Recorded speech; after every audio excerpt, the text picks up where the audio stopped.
আমরা বাংলার মাটিতে মসজিদের শহর ঢাকায় ফ্রান্সের দূতাবাস দেখতে চাই না। ফ্রান্সের সঙ্গে কূটনৈতিক সম্পর্ক রক্ষা করবার গরজ আমরা উপলব্ধি করি না। ফ্রান্সের কোন পণ্য বাংলাদেশের বাজারগুলোতে চলতে দেওয়া হবে না। আজকে ইউরোপের দানবীয় শক্তি ফ্রান্স আমার নবীর ইজ্জতের উপর আঘাত করে, নবীর কার্টুন অঙ্কিত করে রাষ্ট্রীয়ভাবে সারা দুনিয়ার 250 কোটি মুসলমানদের বিরুদ্ধে যুদ্ধের ঘোষণা করে দিয়েছে।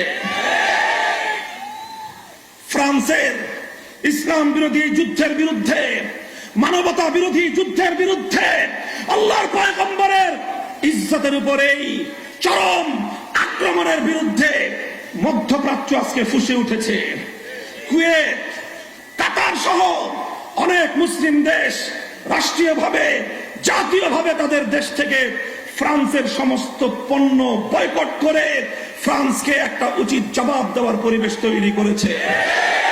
আমি জানতে চাই, এই 18 কোটি মুসলমানের বাংলাদেশ, 97% মুসলমানের বাংলাদেশ, শাহজালাল শামাকদমের বাংলাদেশ, হাজী শরীয়তুল্লাহ আহমদ শফীর বাংলাদেশ থেকে ফ্রান্সকে উচিত জবাব দেওয়ার মতো, সমুচিত বার্তা দেওয়ার মতো তাওহীদি জনতা বেঁচে আছে না মরে গেছে?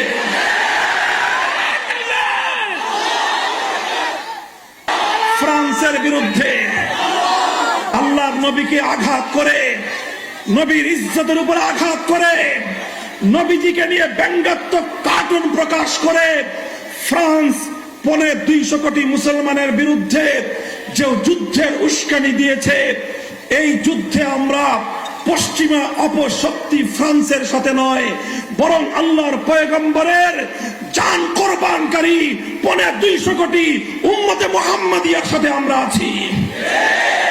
সরকারকে বলতে চাই, প্রশাসনকে বলতে চাই, এই বিষয়ে অতি দ্রুত বাংলাদেশের সরকার রাষ্ট্রীয়ভাবে ফ্রান্সের বিপক্ষে পদক্ষেপ গ্রহণ করুন।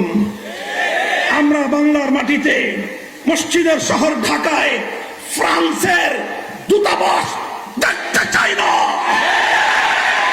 ফ্রান্সের সঙ্গে কূটনৈতিক সম্পর্ক রক্ষা করবার গরজ আমরা উপলব্ধি করি না।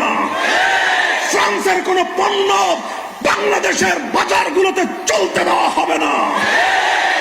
আল্লামা আহমদ শফী নাই, কিন্তু তার আদর্শ মরে যায় নাই। তার সুযোগ্য উত্তরসূরি আল্লামা জুনায়েদ বাবু নগরী হায়াতে আছেন, আল্লামা নূর হোসেন কাসেমি হায়াতে আছেন, শীর্ষ নেতৃবৃন্দ ইনশাআল্লাহ আছেন।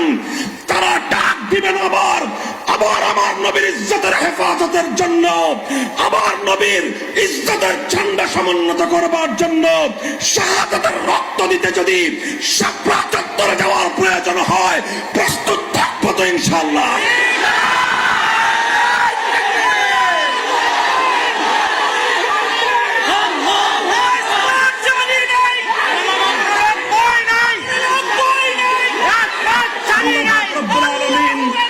আপনাদেরকে হিম্মত দান করুন।